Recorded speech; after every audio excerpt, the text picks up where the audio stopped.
DJ Nasia.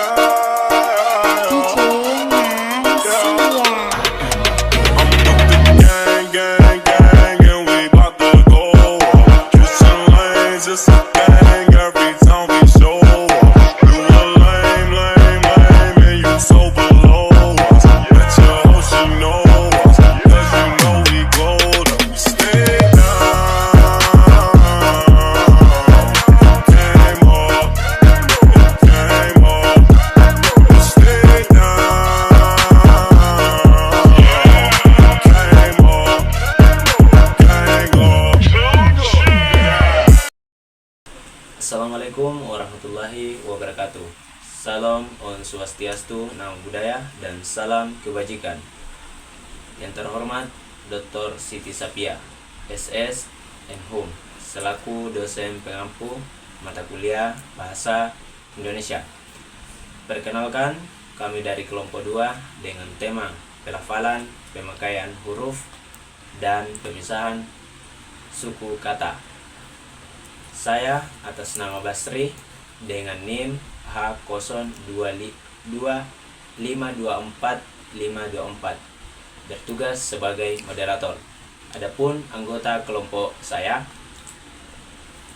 yang pertama Dewi Lili sebagai pemateri pertama, yang kedua Tiara Mutmainah sebagai pemateri kedua, yang ketiga Ramlalia sebagai pemateri ketiga, yang keempat Nur Hikmah sebagai pemateri keempat, Nur Fadia sebagai notulen.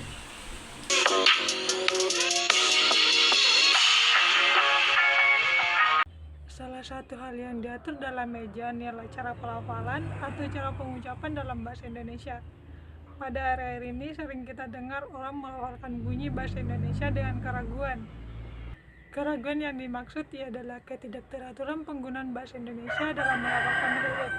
Kesalahan pelafalan dapat terjadi karena lambang atau huruf yang diucapkan tidak sesuai dengan bunyi yang melambangkan huruf tersebut. Beberapa aspek dalam pelafalan termasuk fonem, suara dasar dalam bahasa. Misalnya bunyi P dalam kata papa atau K dalam kata kuda. Intonasi, nada suara yang digunakan untuk menyampaikan makna atau emosi seperti nada naik pada pertanyaan. Aksen, penekanan kata pada suku kata tertentu dalam kata. Contoh pelafalan untuk kata-kata dalam bahasa Indonesia. Yang pertama, pelafalan vokal. Apel, apel dengan vokal A di awal dan E di tengah. Sapi, sapi dengan vokal A dan I. Yang kedua, pelafalan konsonan. Kucing, kucing dengan konsonan kata K di awal, C di akhir kata. Jembatan, jembatan dengan konsonan I di awal, B di tengah, dan T di akhir. Yang ketiga, pelafalan kombinasi konsonan dan vokal. Sekolah dengan kombinasi konsonan S dan K serta vokal E dan O. Melihat, melihat dengan kombinasi konsonan M, I, dan H serta vokal E, I, dan A. Yang keempat, pelafalan kata bersuku kata. Makanan, makanan dengan suku kata maka dan dan. Contoh lainnya minuman, minuman dengan suku kata minu dan man.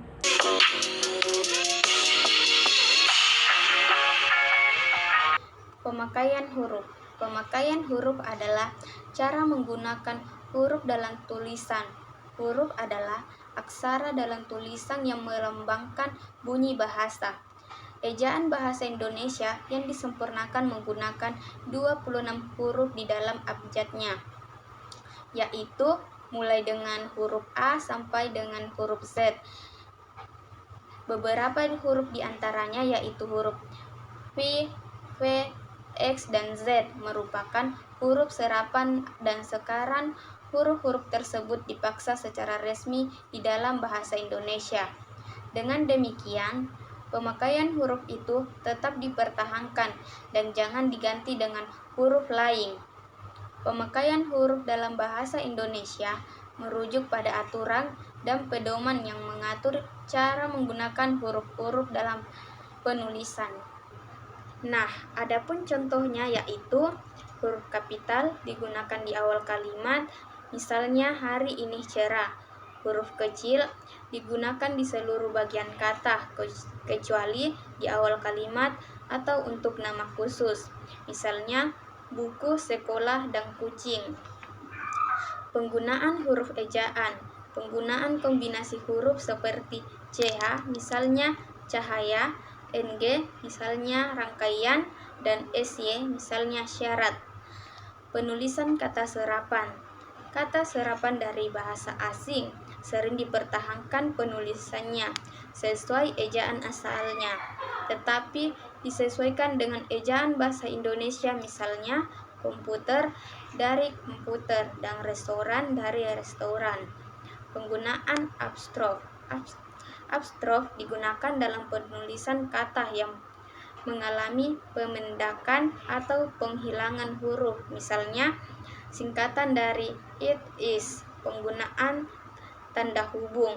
Tanda hubung digunakan untuk menghubungkan bagian kata atau kata ulang, misalnya anak-anak dan laki-laki.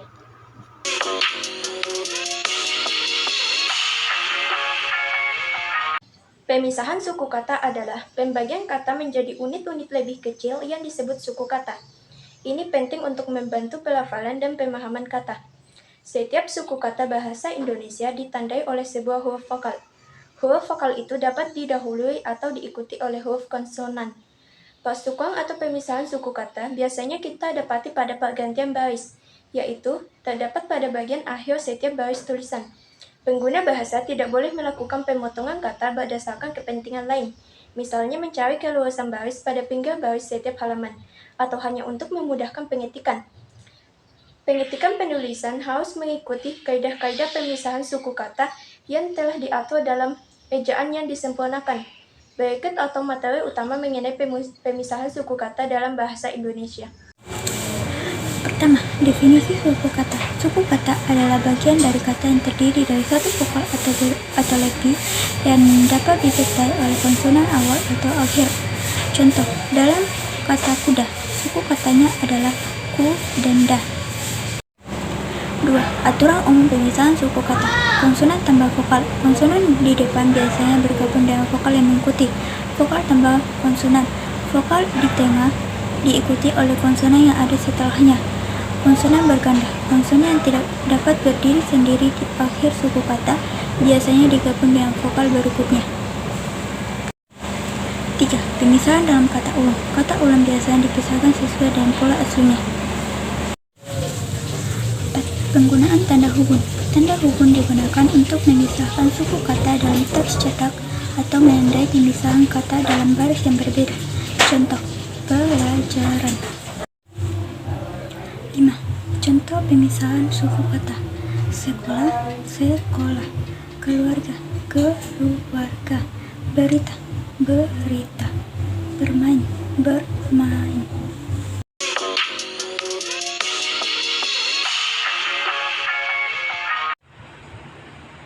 Kesimpulan dari materi yang kami bahas tentang pelafalan, pemakaian huruf, pemisahan suku kata, yaitu ketiga aspek ini bekerja sama untuk memastikan teks yang ditulis atau diucapkan dapat dipahami dengan jelas dan efektif, serta sesuai dengan standar bahasa yang berlaku.